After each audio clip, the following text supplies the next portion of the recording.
can't even talk. I'm so pissed off. Later on in this episode, first of all, let me just say, if you look at the background, obviously there's been big changes going on around what we're doing with my buddy Norm Rumack. Big changes going on in terms of the production, in terms of everything. We're going to come back bigger and better than ever. Unfortunately, there's been some technical issues today that have made things quite challenging in terms of our start time and everything else. And I'll explain to you guys in the most honest way possible.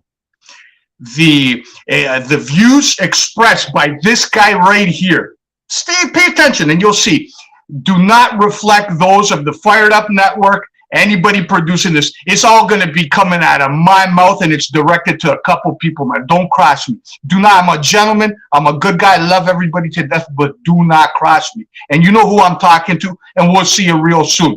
But for now, we got you covered from Blue Jays to Matthew Knives making his debut. Got the Costa Classic. Nikki Borsch from Carpets for Life will be joining us in mere moments, and we're going to get this show out as best as possible today.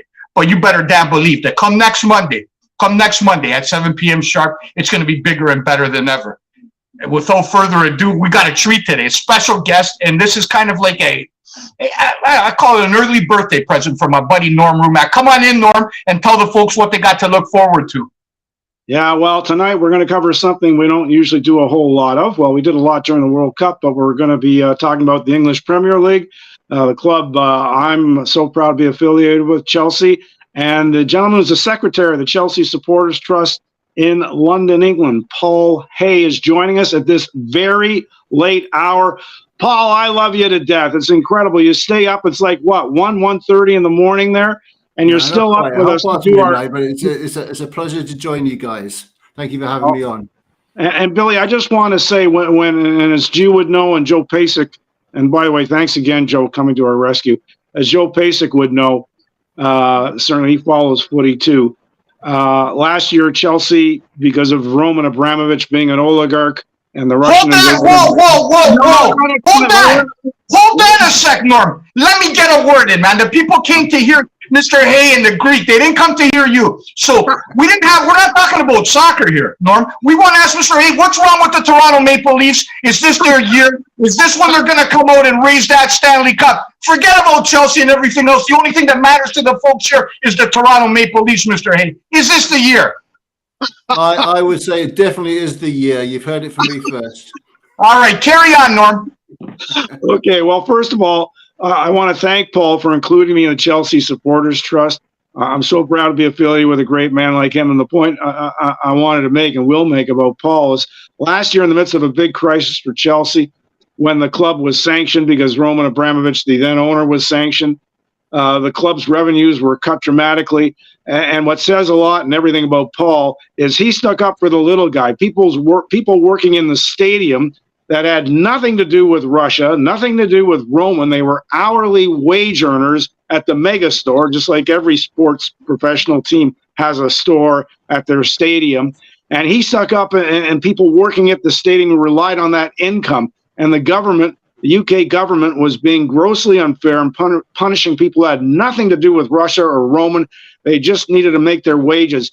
And Paul, that says to everybody everything about the kind of man you are. You look out for the little guy and the average fan who spends their hard-earned money either at the stadium or people who buy merchandise, like most of us, just because we love the club. I can't say enough about what you did to stick up for the little guy last year in the midst of that horrible crisis for Chelsea. Obviously not the crisis that people in the Ukraine had to deal with, but even you were looking out for Chelsea supporter trust members in the Ukraine who we lost touch with because of the war. Yeah, I mean, thank you for that. But I guess, I mean, you know, as sports fans, what we want to do is we want to see our team as well. And, you know, seeing our team is not just those 11 guys on the pitch that are playing. It's everybody involved with that. But also we as supporters. I mean, we were very close to actually not having a club at all. I think the government would have been quite happy to see us closed down. But, you know, the pressure for all of us was actually quite deep. So it's really strange times indeed, certainly for Chelsea, that's for sure. And I think it had a knock-on effect for how other supporters of other clubs start to feel about how suddenly things could change dramatically. and changing of owners and the whole thing around the sanctions it's caused us so many problems. So it's hopefully we've come through that, and we're on to the next chapter. And by the way, one other thing, Billy, before you jump in, and just so people watching know, that Paul also and his associates in London made sure the owners we got, I mean, there's a lot of talk about, well, they spend too much money too soon and too many players. Okay, better too much than too little. They're not perfect. They're learning as they go along, but there are owners who were candidates for the ownership of Chelsea, and Paul made sure they were asked tough and fair questions. Some of them had very controversial views about minority groups, and Paul made sure that the government of Britain understood, because they had a say in who was taking over the club, that certain people were not going to be acceptable to the Chelsea fans all over the world. There's like 150 million on social media around the world, and certainly not to some of the players who are varying religious beliefs and from different cultures. So, Paul, congratulations on looking out for the club and for the millions of fans all over the world. Yeah, Well, absolutely. Paul, you sound like it wasn't just me. Sorry, go ahead. Go ahead, Paul. Sorry to interrupt. No, it wasn't just me. It was the board members of the trust had a big hand in that. Plus the feedback we got from the supporters like yourselves as well. So we could represent you guys. Mm-hmm. Oh, Paul, from one, hold on, Mac, let me get in here. From one spectacular lad like myself to another in you. A question for you. I'm very curious to know, and I'm sure, there's a handful of people probably watching this, a couple of newfies out in Barrie, who knows where else. Nevertheless, I'm curious to know. So you're a this little group, like gathered together, right? Obviously, you root on your club. What do you guys do? You get together at the local bar, have a couple pints, and then try to figure out alignments. Try to figure out what is it that you guys do exactly in terms of the stuff that takes place amongst the maniacs that love their footy over there. Bring us inside what the group looks like. Well, first of all, we are our supporters. We love our team. We want the best for our team. But also, we understand that there's a lot of people, not just in the UK, around the world, that have an affiliation with the club. People like Norman, he's over in Toronto, but still is passionate about the club.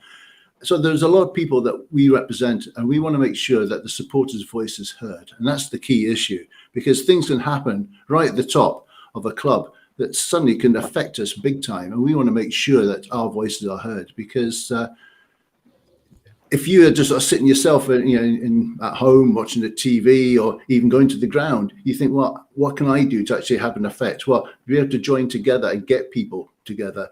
We do meet from time to time, and certainly all of the board members, we're all season ticket holders, but a lot of people can't get to the ground in time, and plus geographically spread around, we can't do that. But we want to make sure that when we get together, we do meet, we do discuss what the issues are, and make sure that we can speak to the club. Hold on, sorry to interrupt, but you get a chance to you guys in what you do, you have a relationship. In other words, vis-a-vis the group that you've put together, you have a relationship with the management and the club at Chelsea in order to impart some of the wishes, demands, concerns that the fan base has in terms of what the organization is actually putting forward on the pitch. Yes, we do. Yeah, and actually that has improved dramatically since the new owners have come in. They're very much keen on reaching out to us and understanding what our issues are. So we do have regular meetings with them. We discuss the problems that are coming up.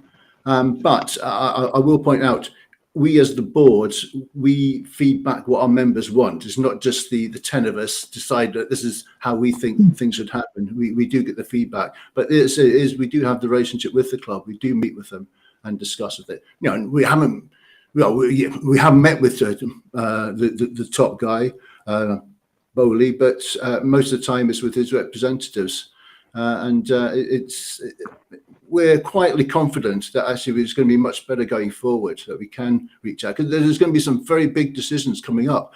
biggest decision, I think, in particular, is the fact that they're having to discuss a new ground. And this is something that's very close to our hearts. If it's, the potential that an owner could suddenly take away our ground and move somewhere else is a big issue. And we're in a position where we can actually look after that. Us together with another organisation called the Chelsea Pitch Owners Group. We've got a very unique situation where the actual piece of grass that the football's played on is actually owned by the supporters. Really? So they sold shares on it. This has happened a number of years back when it would look like the potential that a new owner could come in and actually just move us lock, stock and barrel. Yeah, for example, I know in North American leagues, you have this idea of franchises that you could have an owner say, well, we'll see you later.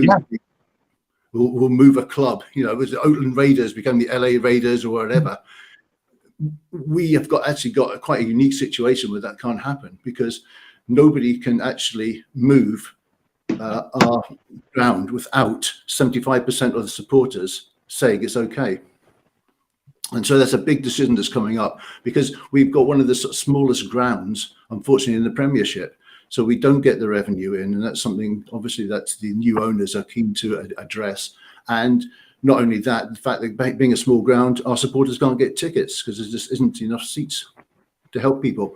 So, there are going to be some big decisions coming up. And the good thing is we do have that relationship with them that we can get access, we can talk to them, which is a big plus for us.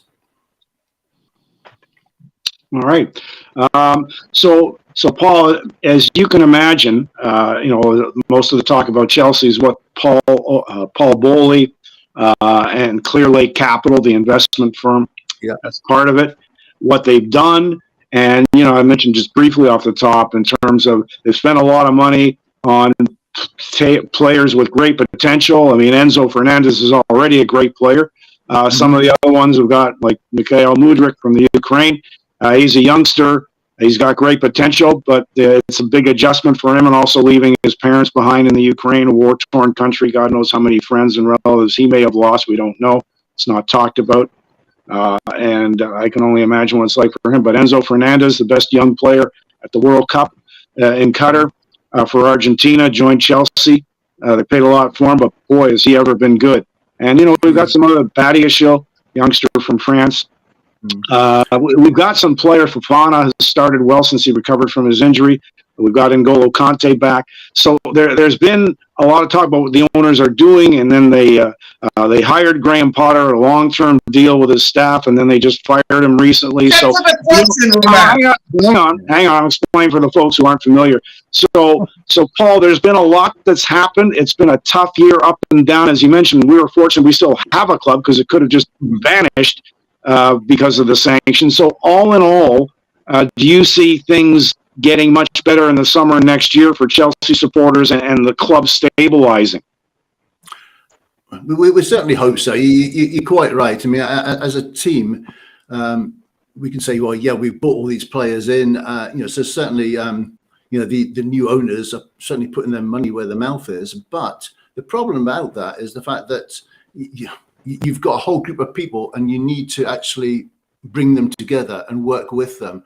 Now, whether or not the managers just left Graham Potter was the right guy to do it is probably I think it was just a step up.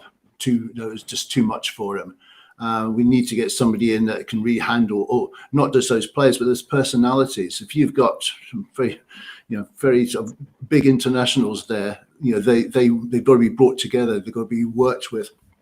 So the hope is that over the summer we'll get a new manager in. We've got an ex-legend, Frank Lampard, actually in place at the moment, but I don't see he's going to be the guy going forward. So they'll maybe hopefully take their time, pick the right person to then work with, and it may take a few years. I guess one of the things, like you know yourselves, you've supported your teams for long enough to know that form comes and goes. The good times can't always last forever, and when I first started supporting the club, we were in the toilet. We were dreadful. We're awful. So I mean, I over the last 40 odd years that I've been supporting the team, I think these last 10 years of success, it was owed to me. But it doesn't last forever. Things do change, and it will take a time. Okay, for new supporters, that they've never known problems like this. To finish mid-table is just unreal for them. But hey, we will get better. We've got the infrastructure in place to make sure that happens. It might take a season or two. Hopefully, next season it'll work. Hey, but the thing is, every time that we've had a really bad season, we've sacked our manager. We've gone and won the Champions League that season. So maybe we're going to win it again. Who knows? All we do is beat Real Madrid twice. Well, from your list of gods here, Paul. Sorry, Norm, here's what I'd be curious to know, that obviously kind of take me through, like, we obviously up here, no matter what part of the world you reside in, obviously, passionate fan base in sports goes hand in hand. Probably nothing close. And again, I'm of Greek descent, a little bit biased to Olympiacos, but we'll leave that for another conversation. So obviously, I know a thing or two about passion. The game of football, especially in Europe's in the blood, right? So here's what I want to know about you. When Man U or Manchester City, when they come into your pitch and maybe it's not the best of days for you, right? I don't know, you give one up 2-0. How do you sleep at night? Are you okay? How long does it take you to recover from a bad performance? Can you just wipe it away, or are you the kind of guy that's kind of mumbling for the next couple of days? It hits you hard. We have a highlight show every Saturday after the match called Match of the Day. It's been going on for years. I can't watch it. If we lose, I can't watch it. It's just too much. And I've almost got to force myself to look on the internet, look at the news stories. It's almost like peeling a plaster off. Okay, I'll go and have a look just to get it over and done with. But oh no, I can't stand it. It's got to be the next one. And I tell you what, I mean, I listened to a couple of your shows before coming on, and the great thing is, it doesn't matter what sport you follow. Just you guys are passionate. It doesn't matter whether it's about baseball, it's about American football, it's about hockey. Supporters are just passionate about their team. It doesn't matter where you are. You're a Greek background. I've got half Italian background, so the passion is there. But I'm sure all of us have got that passion. It does hit you hard. It is especially if you got a couple quit on there too, right? Yeah. Not only that, is you're almost defined by your team. Yeah. And you'll have people that every time they hear your team mentioned, they'll think of you because they know that you love the team. Yeah. And that's the thing. Most of my friends don't actually like football, but if they hear Chelsea, they'll just think of me because, okay, well, I'm the one that will talk about it. I can talk it until the cows come home. I won't, because I'm sure your listeners are going to get fed up talking about this sort of quaint little sport that we have over here. But it's... it is passion, and that's what makes it great. I mean, that's the thing about football. Hold on, Norm. Norm, before you get in, one follow-up question. We got about 10 minutes to go. So one follow-up question. Confirm or deny now, again, because this is the first time we're getting to know each other. You seem like a relatively calm individual at times, cerebral even. So, true or false? Have you ever thrown a firecracker on the pitch? Have you ever done anything like this, or have you ever partaken? Have you thrown any fish ever in your time as a fan? No. Okay. There's times I would have felt I would have loved to have done it, but hey, no. Well, okay. So Paul, on a lighter note, you'll be pleased to know that a guy approached. I've been telling you, I wear a Chelsea shirt or jacket, scarf, whatever, almost every, including this. You like I'm sure this retro from. I like that one. That's about the 1960s. That one. That's right. I love this crest best of all, actually. But that's what I came up with that. Yeah. Oh no, it's a beautiful crest. So Paul, I'm in a Starbucks, and a guy I don't know from the Man on the Moon approaches me, and this is like, well, actually, from the grocery store. He says, "Are you the guy who's always wearing a Chelsea shirt in Starbucks all the time?" I didn't know him at all. I never seen him before. Hey, brilliant, fantastic. Yeah, and that's the other thing. I mean, certainly, I can never understand certainly over here, how anybody cannot like football, because you can have a discussion with anybody, a complete stranger, and you might not know them, but you can talk about football. And it's brilliant, and I'm sure it's the same. You can talk about your sport, and that's the beauty of sport. That's a great thing about, I say, well, football. Almost anywhere in the world you can go. Okay, maybe there's some places in North America that might not want to listen to it, but almost everywhere in the world you can go and just talk to somebody and talk about football. You can be in a taxi cab and chat about this sport. And that's the great thing. And I'm saying, and you wear a badge, it gets picked up and recognized. Yeah, it's a good thing. Absolutely. By the way, Paul, you would have loved, you're talking about passion for sports. You would have been ear to ear grin listening to Billy rant about the Dallas Cowboys when they failed miserably in the NFL playoffs. Yeah. It would have been like any pub in West London after some of Chelsea's recent matches, believe me. Don't get me, listen, don't get me started. Here's something that obviously I'm going to paraphrase. I got a couple of questions coming through to me on the phone. So when you see me glance down, I'm just trying to do 15 things at once, and I'm not the smartest of guys, so bear with me. Well, obviously you Brits, obviously the Premiership is arguably the preeminent footballing league in the world. I got people from the Liga that might argue with you. So you guys over there, what's your impression of the MLS in terms of the level of play as it stands today? And also, what were your impressions of some of the CONCACAF teams, more specifically Canada, during the World Cup run? And can you see a time when you're going to come on a show like this, right? And you're gonna come in second place to the Canadians, maybe 2026 internationally.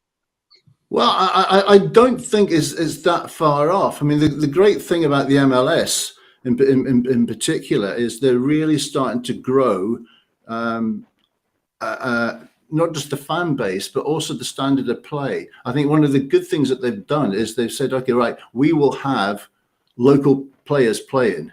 We're not just going to fill it with has-beens from other countries coming in. They're actually building it, and so the skill level is going to get that much better. I mean, we've got Pulisic in our team, and so that's one crossover. So already now coming this way, we've had some Americans in the past come across. We had some Canadians coming across, and I can just see that growing. You look at the World Cup nowadays, and whereas before, the big teams would always just sort of go through, and the so-called minnows, they'd just be there, lambs to the slaughter. But not anymore. Almost any team now can actually do really, really well in the World Cup. The African countries, they're really coming on strong, and I can definitely see that with the North American. I mean, the way it's going, it's really starting to pick up, and it's really interesting to have a look. And see the level of play. It's getting better and better, and I think it's good. Certainly for me to see soccer getting much more coverage over there. I mean, it's not just TV. Paul, as you know, we just got a keeper on our squad who played for Chicago in the MLS. Yeah, he's on the U.S. men's national team. That's right. I know. So it's really good that it's starting to happen, and so you'll get the scouts from the UK going across and making sure that they're picking up this talent. But also you've got teams that are developing this talent. I mean, that's the thing. You're getting coming through the schools. I mean, what I do love actually is the fact that soccer is also it's mixed, men and women. Certainly at school level, it's going all the way through. And I mean, the women's game is coming really strong. And actually, that is where North America has actually really taken the lead. I mean, the US women's team sort of led the way, really, in the professionalism. And, that's where we're catching up. And I mean, I go and see the odd women's game. We're lucky because Chelsea women's are fantastic players. I mean, Emma Hayes, our manager for the women's team, she actually coached over in America. That's what she learned her trade. So she learned in America just to come back over here to actually then get better after finding your feet over there. Let me ask you another question. Hold on, Mac. Let the two experts talk for a second. Take it easy. Let me get a word in. Paul, I don't know what you know. You guys love over there, and I'm a recovering addict, alcoholic, degenerate gambler. So the only one that I've yet to conquer is the gambling piece. So I've been known to drop a couple of dollars on the steeplechases that I catch here out in I don't know the racetracks they run them, but we have something called HPI Bet, and I've seen some horse racing. So here's the question I'm asking you. This program is sponsored by the Central Ontario Standardbred Association. So they run the buggies, right? I'm curious to know, do you have any kind of, have you ever lost a couple of 20s at the racetrack? If so, tell us about it. No, I mean, I'm not big on the betting because basically I just know I'll lose. I know nothing about horses, so I'll just pick a name that looks nice and I'll put it onto them. No idea about anything. Okay. But one thing I will never do is actually bet on Chelsea. I can't bear to have it that that if we're losing anyway, I thought I don't want to lose and lose some money as well. Okay, hold on. Here's the magic question. Is there any circumstance in the world that would make you and I know the answer, but I'm just going to throw it out there anyway. Would you ever throw in and bet against Chelsea? Ever in your life? No. I couldn't do it. Yeah. I mean, one could argue, actually, if you bet against Chelsea, it means at least if you lose the match, you've won some money. But hey, no, I could never do that. Also, I said I'm half Italian. I'm also half Scottish as well. So losing money is against my nature completely. Yeah. And by the way, Billy, there's actually two Canadian women on the Chelsea women's team, led by Jessie Fleming, who's been with us for a couple of years. She's from London, Ontario, and she was one of the stars for Canada's women's Olympic team in Japan, where they won the gold medal. And Jessie was a specialist in penalty kicks. So we got two women now on the Chelsea women's team. So that's a big step up for Canada. Yeah, it's really coming on strong, and it's good. Yeah. Hold on. I'll get you out. My last question. I'll get you out on this, and then kind of Norm can follow up and take you whatever direction he wants to go. But here's what I'm curious. Say, and I'm not going to say in Norm's lifetime because you see the old guy. He's on borrowed time, man. He could go any minute now. So I'll say in my lifetime because I'm a young whippersnapper. So in my lifetime, can we have this conversation? I don't know, 20, 30 years from now. Is there any sport that can make an imprint in terms of, especially in your part of the world, in terms of competing for the entertainment dollar versus European football? Is there anything that you can see that can challenge what to me looks like a monopoly of sorts at this point in time when it comes to fan interest, when it comes to passion? If there was one sport that you could see 20, 30 years from now rivaling European football, what would it be?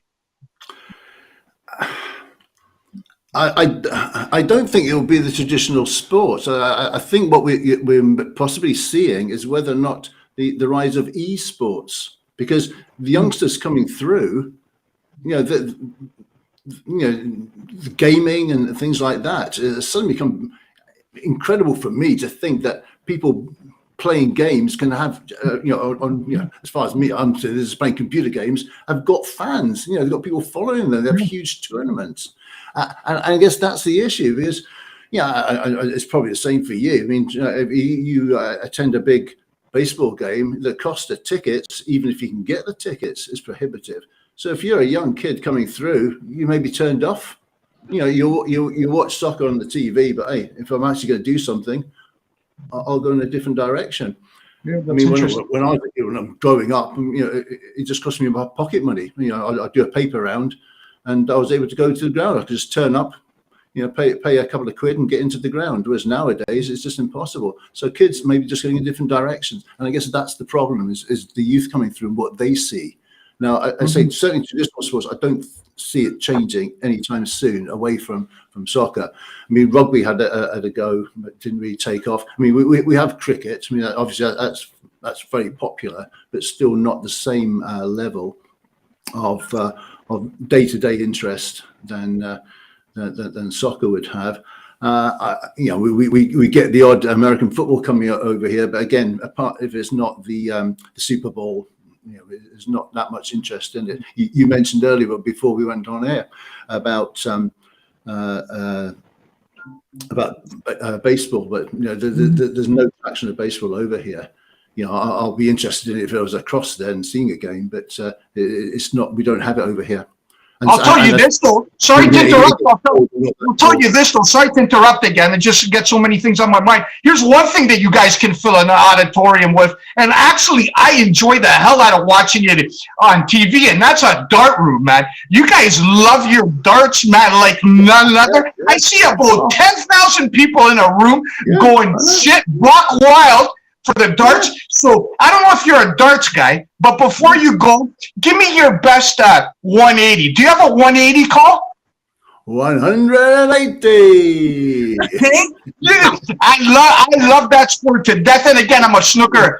I go back in a different time. Love my snooker and yeah. It's a very good point. The darts. My daughter and her boyfriend, they went to one of these big tournaments. She said it's great fun. Yeah, mind you, it's mainly about drinking. I think the darts was secondary.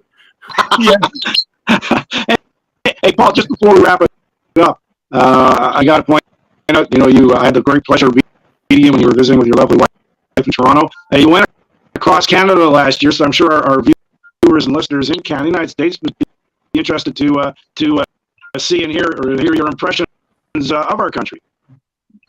It was a fantastic, the best trip ever.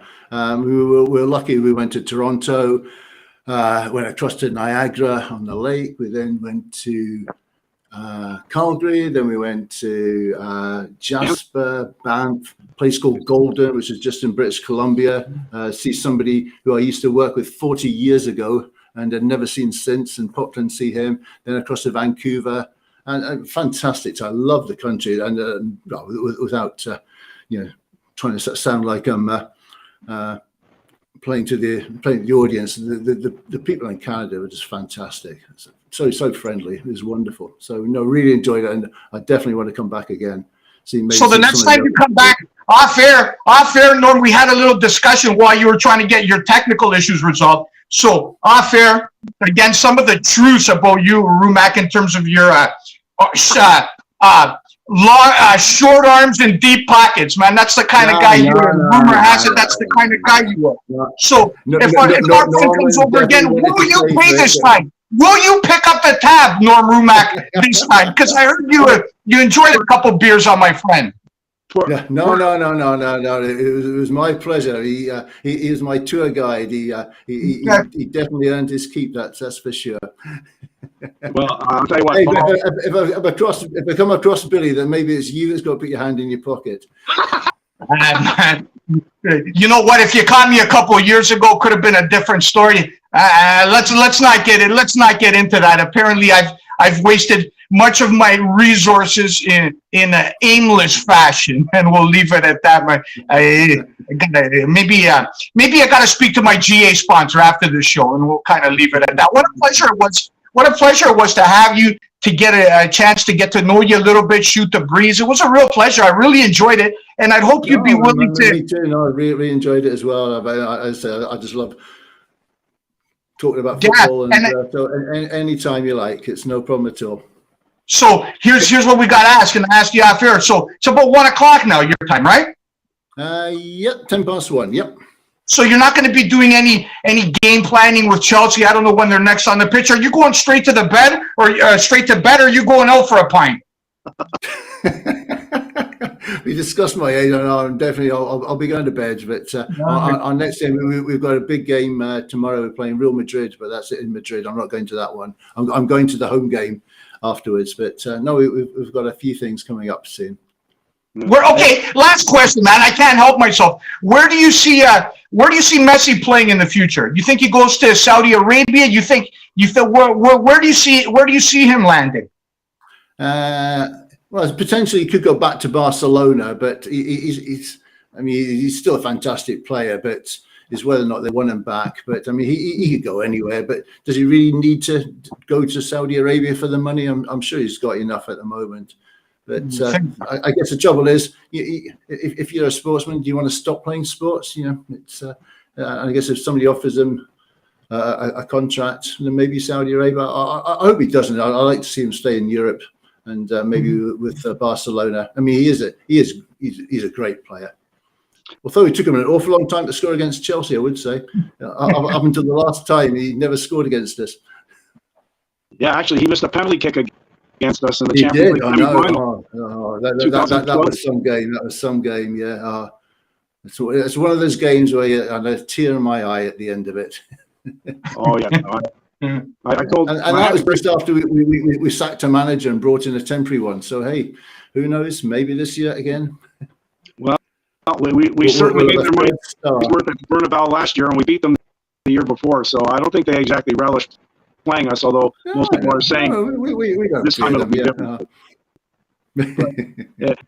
Anyway, Paul, just once again, you've done such a spectacular job in a crisis year. The last 12 months has been a crisis. Can't say enough about the work you and your colleagues have done at the Supporters Trust head office in London, and by the way, welcoming me into the group and helping me out. No, and thanks for your help, Norman. Hold on now. Can I apply for membership here? What's it going to have to take? Do I have to give some kind of oath, some kind of pledge allegiance? Do you want money from me? How can I get into this exclusive company here? Oh, well, basically, you got to send us £5 English pounds and you'll get a lovely badge sent by Norman. Yeah. And Billy, you have to wear a Chelsea shirt on the show. Yeah. That goes without saying. Norman, you've got a badge. Send Billy a badge, and I want to make sure he's wearing it next time. If I watch this and he hasn't got a badge on his lapel. God bless you. God bless you. Thank you so much for your time. Look forward to doing it again. Hey, my pleasure. You take care, guys. Paul, love you. Thanks for doing this. You're great. No problem. Anytime. Thank you, sir.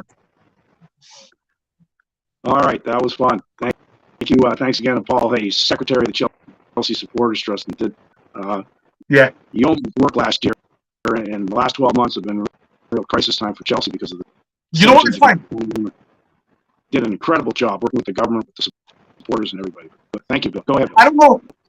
Sorry, Norm. I don't know if it's your phone or mine. I just hear some vibration on the feed, but we'll get that all resolved. For those of you that are tuning in, first of all, Matt, welcome back. We appreciate you. This program's brought to you by the Central Ontario Standardbred Association. Good people at COSA. We love them to death, and we'll be doing a lot of work with them in the near future. That's Norm Rumack, and what you're watching is the Fired Up Network. So it's kind of our new home, last minute situation, and really enjoy Joe and his help, and looking forward to establishing a relationship moving forward with his great audience.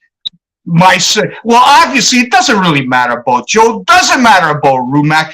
I'm here, baby. And here's what I'm curious to know. First of all, a couple words to some of the people that are in the rear view mirror.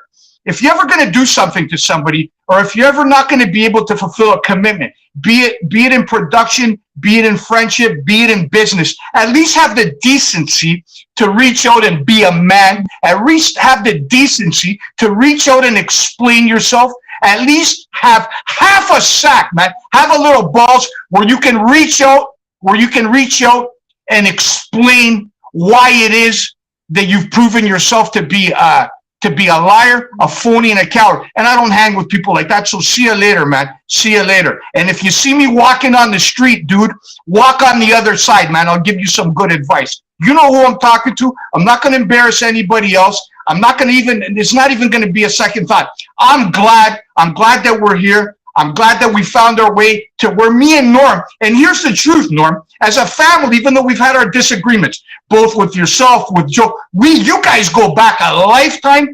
I've had my time, and you know what? It's great, man. It's great for all of us to get back together, because, you know, it's going to take more than the Greek himself to give you CPR, Rumack, and bring you from the dead, man. This is a collective effort. It takes a community to pump some life into Rumack. And here's the prevailing thought, Norm, from our conversation with Don, that I find it remarkable that they have a group of fans that actually has influence with the organization in terms of some. Can you imagine what that was like? Like in here, if we had a gathering and we had some kind of connection with Shapiro, or God bless him, Kyle Dubas. Can you imagine what that would look like? And it's unbelievable to me. That's the first time I've ever heard of a setup like that in my life. And I find it frankly unbelievable, remarkable. Use any adjective you want to describe how that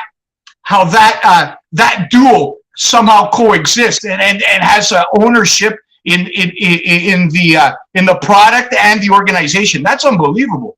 Yeah, well, I'm proud to be a member of the Supporters Trust, and I wasn't exaggerating with what I'd said earlier, that Paul Hay, when the owner, Roman Abramovich, a Russian oligarch, was sanctioned, all the oligarchs were sanctioned because of the Russian invasion of Ukraine. Quite frankly, I think it was a BS policy, because it didn't do anything to stop Putin.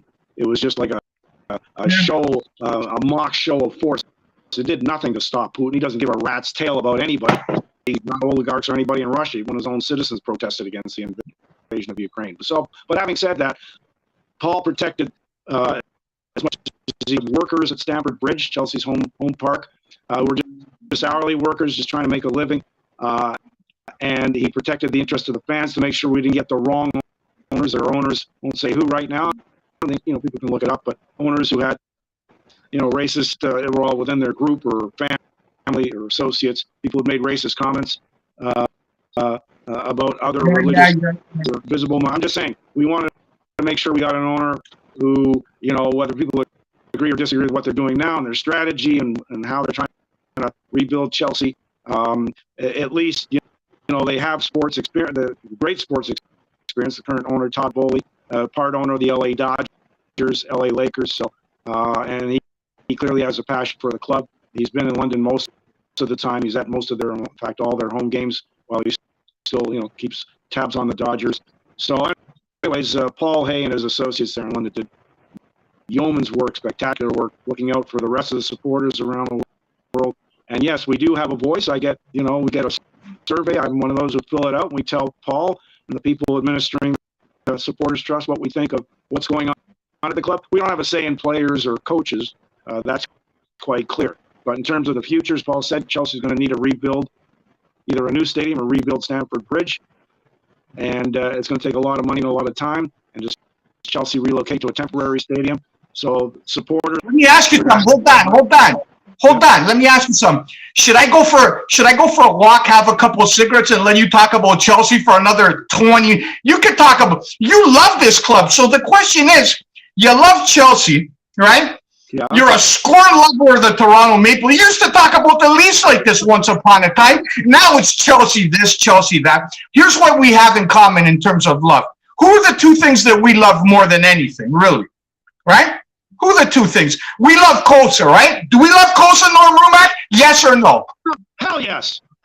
All right. Yes. Who else do we love, Norm Rumack? Who else do we love?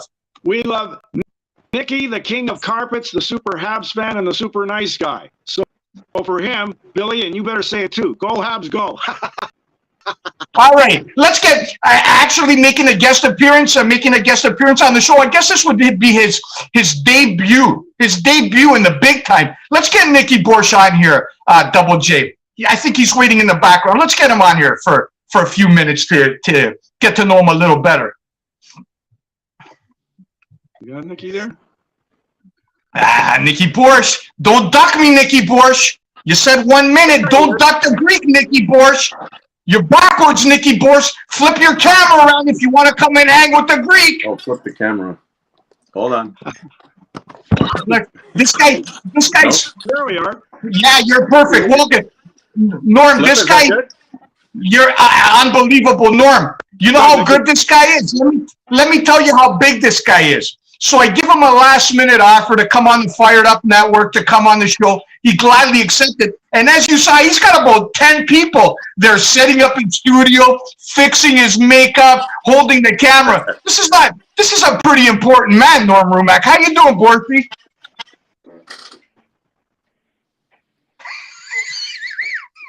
Borshy, talk to me. How are you? Hey, can you hear me? Yeah, we can hear you just fine. You're just having some technical difficulties. There you are. What's going on, Borshy? Yeah, how are you? This is new. Too new for me, man. I go back to the 70s. Absolutely, absolutely. Nice to have you. Nice to have you on. So right off the top, obviously, we really appreciate the stuff that you do for us in terms of the sponsorship. We're extremely grateful for that. In terms of your support, it means a lot to us. So for the people watching out here, right? For the people watching, number one, right? Nobody goes in their pockets for no reason. Number one, why did you connect with Rumac and the Greek? And number two, how do you plan on connecting with the people outside of your? Tell the people what it is that you do and what you're willing to do for them. Well, first I met you guys last year, and then two great group of guys in your show, and we're gonna work hard to along with you guys, and what else? That's all I can say. Hold on. How about didn't the fact that I got impeccable hair, I'm a good-looking guy, doesn't that factor into your decision too? Right. I wish I had your hair. I need some. Well, wait, Nikki, has Billy ever offered to let you use some of his priceless moisturizer? No, not at all. What's Billy? Come on, man. Okay, you know what? I'm going to do the talking for the next minute. You know, I'm usually a very quiet guy, reserved, humble. Here's what I'm going to tell you, Nick Borsch. That's not Rob Ford over there. For you folks tuning in and wondering what the hell happened, who the blue hell is that guy? That's not Rob Ford. That's Nick Borsch. Carpets for Life residential. Nikki, am I right? Commercial or otherwise, free estimates. And then you go right to the door, right? And when you get to the door, right, do you carry coffees for the guys? What else are you willing to do, Borshi, to get a guy like me to get my business? What else are you willing to do? Oh, we'll impress you. Don't worry. We got great installers, and we're charmers. How long have you been doing this? Since 1985. You know, I 1985. started working for relatives. Yeah. So that's awesome. That's Nick, awesome. Sorry, Nick. I mentioned obviously, you know, Billy and I know you're a big Habs fan. So look, obviously they're going to be building through the draft again. They've got some good youngsters. But the one thing I think every Habs fan is pleased with is, and all, I think, you know, the rivals. Ask executives, anybody with any other hockey club, to tell you they all admire. We had actually Billy and I had Rick Dudley on. Rick Dudley's the guy who brought Marty St. Louis to Tampa Bay from Calgary, so he knows him as well or better than anybody. And everybody, including Rick, has nothing but high praise for the job that Marty St. Louis has done. You know, being French Canadian, of course, but understanding what it takes to build a contending team. So, how do you feel about what Marty has done? It's going to be a while before we see another cup in Montreal. It's going to take a while. But I don't think they're going to get him. Doesn't look like that. Who's going to get him? Or Columbus, Phoenix, I don't know. Or Columbus, yeah. But it's going to be a couple more years before we see a competitive team in Montreal. And once they get competitive, what? So let's do this, Marcy. Obviously, Montreal paid a visit Saturday. So how were you, like, you know, obviously as a Habs fan, right? It's been a pretty tough year. How were you, right? After that heartbreaking loss against the Leafs the other day, you were like, it was such a tight game, and then at the end it kind of fell apart on you. How were you after the Leafs put 7 on you and Wayne Simmons smacked the shit out of the other guy? It wasn't really a good day to be a fan of Le Glorieux. What else you call it? La Blue Blanc et Rouge? It wasn't a great day, boys. Yeah, I lost $40 on Saturday. I bet that. So, what do you need? Speaking of Habs, all right, obviously you're a sports guy through and through. We share the same affliction and the same pain of being Dallas Cowboy fans. We'll save that for another show. Yeah. But just as an honest observer and a watcher of hockey, right? Do you see a different Maple Leaf team going into these playoffs? You've been around, you watch them, you can't help it, you're in Toronto. Do you see a club that this year could be a little more dangerous? And do they have enough ingredients to finally make a run, in your opinion, Borchi? Goaltending, boys. If the goaltenders show up, they'll make it. They'll make a run. They blow games. Last year they blew game 7. How many years they blown in game 7? It's all about goaltending. Improved, great forwards. It's going to come down to Samsonov, I think, and he's to win the cup.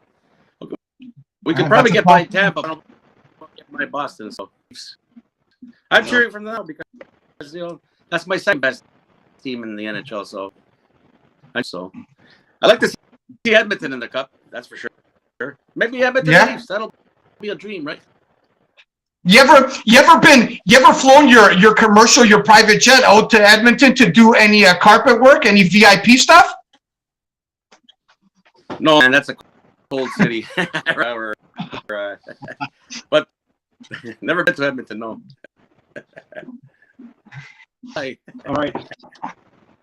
So, Nikki, are you as concerned about the Blue Jay bullpen as Billy has expressed many a time on the show, including recently last week? I know Billy expressed some concern about getting rid of some good players. Confidence in them. Let's go to the All-Star break and see what happens there. I don't think they're quite World Series contenders yet. Maybe at the trade deadline, he can do something. We'll see. But I think absolutely. Go ahead, Borschi. Go ahead. Finish your thought.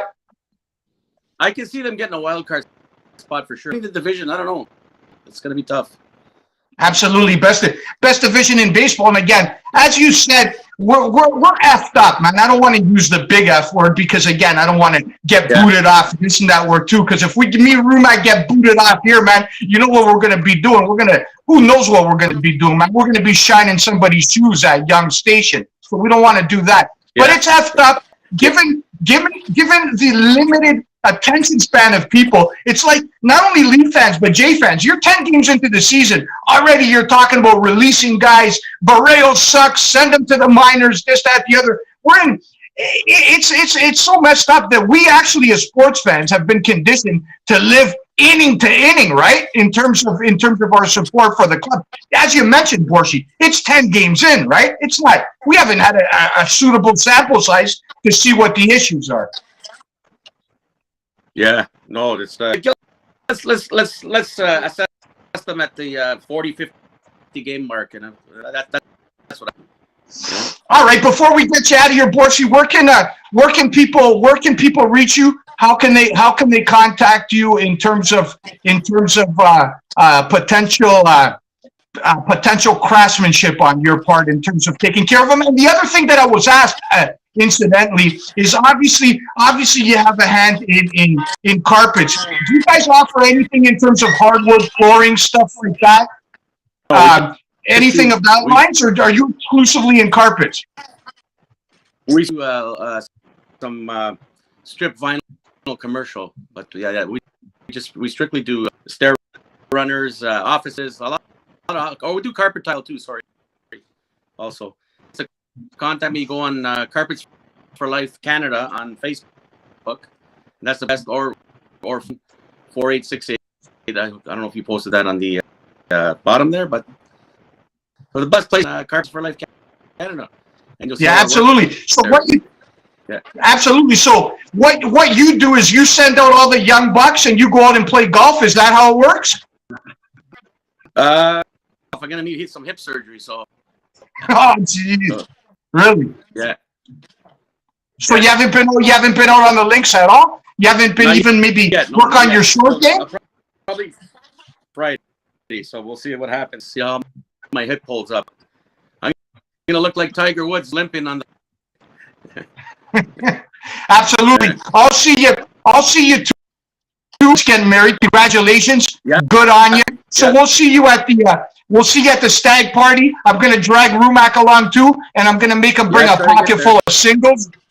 I'm gonna make Rumac bring a pocket full of singles just in case, right? And we'll do the right thing. Borschi.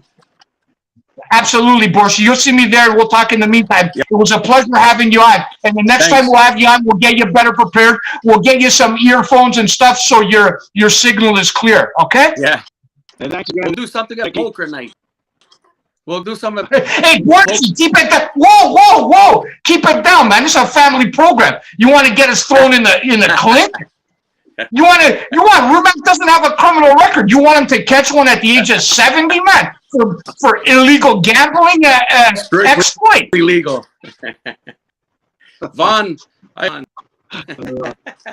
Mickey, thanks a lot, man. You're the best. We appreciate it. Yeah. Thanks. Thanks, Borky. Take care. All right. You as well.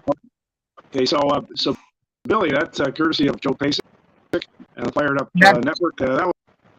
That's the longest marathon we've done. We're almost at 8:33, and we started about 7:15, 7:20, something like that. 7:30. Yeah, we started about that time. And what a really at the end of the day, what a privilege it was. First of all, happy Passover and Easter. If I'd be remiss if I didn't mention to those of you watching, absolutely. We wish you guys health, prosperity, and all that good stuff, and I really do. And we also appreciate Joseph for coming in right in the clutch, putting on a giving us the platform to be able to put on this show. And I'm really excited about moving forward with Joe, the Fired Up Network, his gang, everybody's associated with. If you watch Fired Up Network, and you know me, Norm, I take my talents wherever, right? Especially because the people need to hear a guy of my caliber. But I've seen Clark Kellogg on this show, Tracy Murray. I've seen all kinds of guys. And frankly, what would be beautiful if the soccer show on the Fired Up Network with John Freeman Nelson, Coach Stacchio, the whippersnapper. Jesus, what's a whippersnapper's name, Joe? Chime in here 1 second. Come on, Joe. Let's see your face before you. Giancarlo Alino. All these guys I got, Norm didn't get. So that's it. Norm hasn't got, but John Freeman Nelson says hi to Norm also. And yeah, I want to echo what you said. Happy Passover, happy Easter. And Norm, Sunday is my mom's 85th birthday, since you're close to the family, because you all over my sister. It's also my mother's 85th birthday, so happy birthday to my mom. All right, Billy, and can you do something about Norm's hair now? Now that you're on a network, all right, can you do something with Norm's hair, and can you get him styling and profiling like Ric Flair and everything? Come on. There's at this point in time, you know what? What's the prevailing sentiment at this point in time? That's beyond human control. The only thing we can do for the old bugger is just pray at this point in time. Godspeed. Just wish him the best. And again, as I told him off the top, it takes a community to give CPR to the borderline Hall of Famer Norm Rumac. And we're gonna. I'm giving you a promise, Rumac. I'm gonna ride you. It's gonna be a Rumac shellac every day till you finally get fired up. And I see the Rumac from 1991. You remember, Rumac? You hung up on me in 1992. I was a 16-year-old kid, and you hung up on me. You called me a hammerhead. That's the bitch, Rumac. Now you're with the Greek, and I don't want to go any further. Anyways, Joe, last question goes to you. How does it feel? To make your debut performance on the Rumac and the Greek and putting together a quality show of this caliber? You gotta be as excited as well. You gotta be. I gotta give a shout out here because he's making comments about your lotion. All right, that's Marty Roberts and Barry. He wants your lotion since there's no lotion in Barry and all that. But I've worked with Norm for 30 years. And he's gone downhill with you, right? I was brought in to make him again. Instead of the borderline Hall of Famer, get it right. Norm Rumac is the broadcasting legend of Toronto. And I took Marty Roberts from the rookie sensation now to the grizzled young veteran. What would you say Norm Rumac is in your eyes now? Forget about borderline Hall of Famer. He's already a broadcasting legend. By the way, Norm, John Freeman Nelson is official Hall of Famer in Atlanta. He is a Hall of Famer. So if you stay around another 20 years with me, you'll be a Hall of Famer at Starbucks. All right. So Joe, how's your beautiful sister doing? See, we're cutting off the show. Billy, come on. We're cutting off the show. What next thing he's going to ask me, what did you think of WrestleMania 39 last week? Come on. Here's how I'm going to close it. Here's how we're going to close. He cuts out. All right, hopefully All right. He cut out. So Joe, happy birthday to your mom. Wish her my best. Oh, there's Billy. Now he's back. Yeah. All right. Back. And yeah, thanks for helping us out, Joe. Much appreciated. Yeah, much appreciated. Dude, so moving forward, we're going to put a nice package together. We're going to be on live on the Greeks page, Facebook, wherever we can send this crap out, man, and whoever likes it, likes it. I don't know about you guys, but I'm getting a couple bucks for doing this. I don't know what anybody else is here for. I'm not here for anything else but my selfish needs, man. That's it. I don't give a rat's ass about you two guys or anything else, just as long as we put on a show once a week. And if you guys out there like it, so be it. If you don't, I don't really give a rat's ass. All right, but we're going to put our... Hold on. Go ahead. Let me cut a promo. Norm doesn't even know how to cut a promo. Now you're on a network here where you could watch this show on Facebook, Twitter, everything, Twitch, and all that. But we take the audio of this show and put it up on 212 platforms. All right, 212 platforms plus the Fired Up Network app. Yeah, hold on. But the audio, they can't see the Greek, right? I got a picture of the Greek, and we won't talk about that. And what was that? What was that bar you told me? Something Academy? What was the Academy you told me? You showed me something. So basically, here's what's going on. And all kidding aside, want to thank everybody at the Central Ontario Standardbread Association. I'm doing my best to do the best for you. Nikki Borsch at Carpets for Life. And my good buddy Evangelo Pizzolidis at Academy Sports Bar and Grill, located conveniently in the heart of Greektown, right on the corner of Logan and Danforth. Look forward to building a relationship with them moving forward. And everybody and anybody that helps this show and helps us to put this show together, I sincerely thank you from the bottom of my heart. We'll see you guys each and every Monday at 7 p.m. Whether you watch it live or you watch it on tape delay, we'll do the best we can moving forward to bring you the best product that $32 a day can provide. How's that? Oh, good enough. Yeah, Norm want to say anything because Norm doesn't know this, Bill. He doesn't know. Since he's back, I'm putting him to work. All right, this weekend is the NHL playoff starting. Norm, everybody, Marty Roberts is the only one. Everybody asking, when is Norm Rumack back on the Maple Leafs Forever Leaf Talk? Well, you'll be back on Saturday previewing the playoffs. Maybe I'll get Billy on here, but Billy is now his prices are astronomical, man. Come on, yeah. Norm, I could afford you. Yeah, well, Joe, the only difficulty with that is I work doing security till 11 o'clock Saturday night, so I might have to do the late post-game show. You don't do nothing Saturday night but laundry. Come on. Yeah. Well, actually, the residents give me some nice meals, Joe. You'd be surprised. Peace. Oh, nice meals. Oh, nice meals. Oh. Billy, when has he paid for a meal? You gotta look back in the annals of history. I gotta guess. If I was a guess, I'd have to go back to the black and white TV era, man. I would guess. I don't know. Norm last paid. Remember those big ass TVs that you thought were the greatest thing ever in the early 80s? Meanwhile, it was like a small screen and all wood. I don't know, like those big RCAs. That's about the last time Rumack paid for a hot meal for another human being. God bless him. God bless you, Joe. I'm Billy the Greek, and we'll see you guys next Monday at 7 p.m. Bye for now. Thanks, everybody. Thanks.